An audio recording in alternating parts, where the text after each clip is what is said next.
സകലത്തിനും മതിയായവൻ ഇന്നുമെന്നും മതി നീ യേശുവേ. ദിശയുടെ നിശബ്ദതയിൽ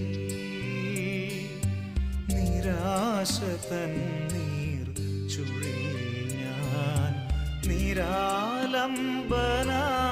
നിന്നപ്പോൾ നീ തന്നെനിക്കു നിൻ